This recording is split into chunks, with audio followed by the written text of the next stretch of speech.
Halo, selamat malam pemirsa, kita berjumpa di iNewsroom, ruang memperbarui informasi Anda dengan diskusi yang komprehensif bersama saya Anissa Dasuki. Pemirsa, 4 rumah warga di pemukiman padat penduduk di Balikpapan, Kalimantan Timur hangus terbakar, akses jalan sempit sulitkan pemadaman api. Informasi A1 meluncur Pak, besar.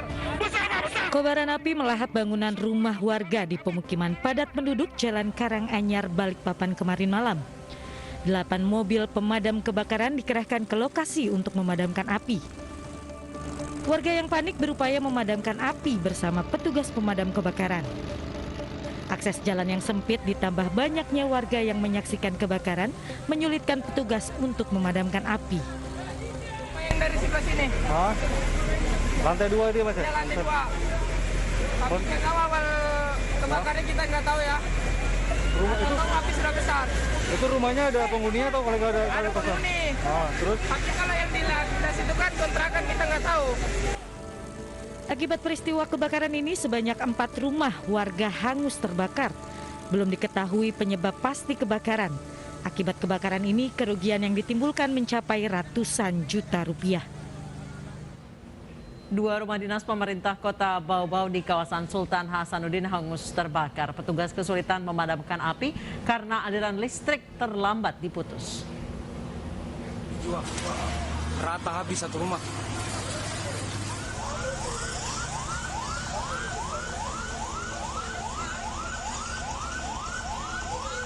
Inilah detik-detik 2 rumah di kawasan Jalan Sultan Hasanuddin, Kelurahan Batulo, Kecamatan Wolio, Kota Bau-Bau, Sulawesi Tenggara terbakar. Bangunan yang diketahui merupakan rumah dinas pemerintah daerah ini mulai terbakar sekitar pukul 3 dini hari. Material bangunan yang terbuat dari kayu membuat api cepat merambat ke seluruh bangunan rumah. Pemadam kebakaran baru tiba di lokasi 1,5 jam kemudian setelah api membakar seluruh bagian rumah. Api baru bisa dipadamkan 1 jam kemudian karena petugas terkendala aliran listrik yang belum dipadamkan.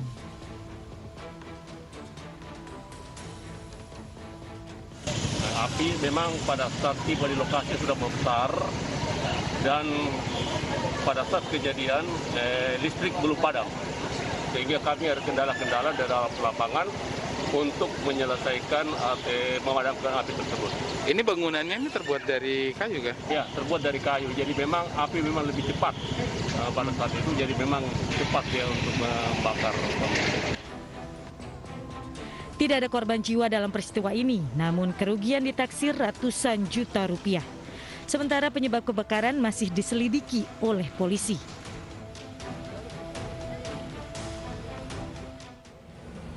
Pemirsa, polisi menetapkan seorang dokter perempuan sebagai tersangka kasus kebakaran bengkel di Cibodas, Tangerang. Tersangka merupakan kekasih korban dan sedang hamil, hasil hubungan yang tidak direstui orang tua.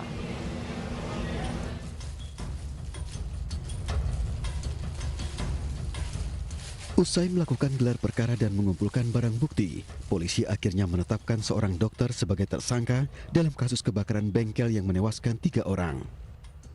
Tersangka berinisial MA diketahui merupakan kekasih anak pemilik ruko yang tewas bersama orang tuanya. Diduga tersangka sakit hati lantaran hubungannya tidak direstui oleh orang tua korban. Padahal tersangka sudah dalam kondisi hamil. Keterangan tersangka diperkuat dengan barang bukti yang ditemukan polisi, diantaranya 2 alat tes kehamilan, 5 bungkus plastik berisi bensin, dan 1 unit mobil milik tersangka. Untuk motifnya sendiri sakit hati karena tidak direstui oleh orang tua pacarnya.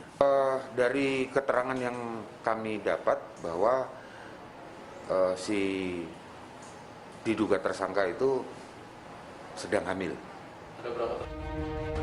Tersangka kemudian dibawa ke Rumah Sakit Polri Kramat Jati, Jakarta Timur untuk menjalani tes kejiwaan. Sebelumnya pada Sabtu lalu, 1 keluarga terjebak dalam kebakaran ruko bengkel di Tangerang, Banten. 3 orang tewas sementara 2 orang berhasil selamat, namun harus menjalani perawatan intensif di rumah sakit. Untuk kronologis lengkap mengenai ruko 4 lantai yang berfungsi sebagai bengkel yang terbakar dan menewaskan 3 orang, sudah ada rekan kami Sukron, kontributor Tangerang, Banten yang saat ini berada di lokasi kejadian. Sukron, sebenarnya bisa Anda jelaskan atau Anda gambarkan ketika itu kronologisnya seperti apa? Baik, Anissa dan pemirsa, peristiwa kebakaran yang terjadi di Jalan Cemara, Kecamatan Cibodas, Kota Tangerang ini terjadi Sabtu dini hari lalu, Anissa. Saat kejadian, 3 orang tewas, 3 orang menjadi korban, yakni orang tua, ayah, ibu, serta anak yang diketahui bernama Leonardus. Anissa. Baik, Sukron, sejauh ini ketika kejadian ada 2 orang yang sempat selamat. Berada di mana ketiga korban yang meninggal dunia itu? Menurut keterangan Kapolsek yang sebelumnya saya sempat wawancarai, di ruko berlantai 4 ini berisi 5 orang. Sebelumnya Leonardo sempat WA 2 orang adiknya bahwa ruko ini akan dibakar. Dan memang adiknya menurut Kapolsek memang sudah mengetahui, dan ketika peristiwa itu terjadi, kedua orang ini bisa menyelamatkan diri dan berhasil dievakuasi dengan selamat. Anissa. Baik, Sukron, kabarnya pelaku adalah pacar dari korban dan pacar dari anak orang tua korban yang tidak direstui hubungannya. Padahal pelaku sudah dalam keadaan mengandung.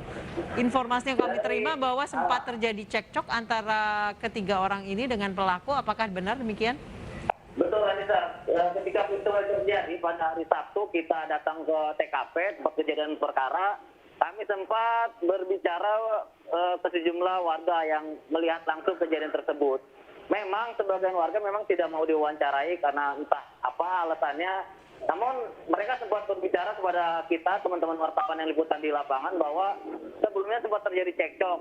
Dan hal itu pun dibenarkan oleh Kepala UPT BPBD Kecamatan Cibodas, Anissa. Baik. Dari bukti-bukti itu, polisi kemudian mengumpulkan bukti dan memeriksa sekitar 11 orang saksi, termasuk pacar korban, Anissa. Baik, Sukron, berapa rentang waktu antara kejadian cekcok dengan terjadinya kebakaran?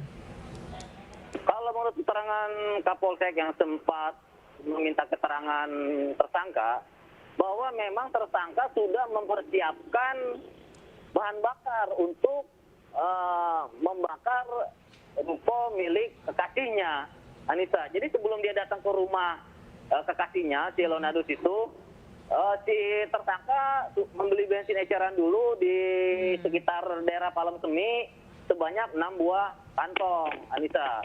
Jadi memang hubungan mereka sudah lama tidak direstui oleh kedua orang tua kekasih tersangka.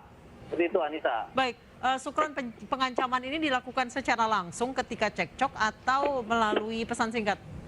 Ketika cekcok, bahwa si tersangka berteriak-teriak, memaki-maki orang tua korban, orang tua kekasihnya, sambil dia keluar dan mengambil bensin yang disimpan di dalam mobilnya. Seperti itu. Kalau menurut hasil wawancara saya dengan Kapolsek seperti itu, Anissa.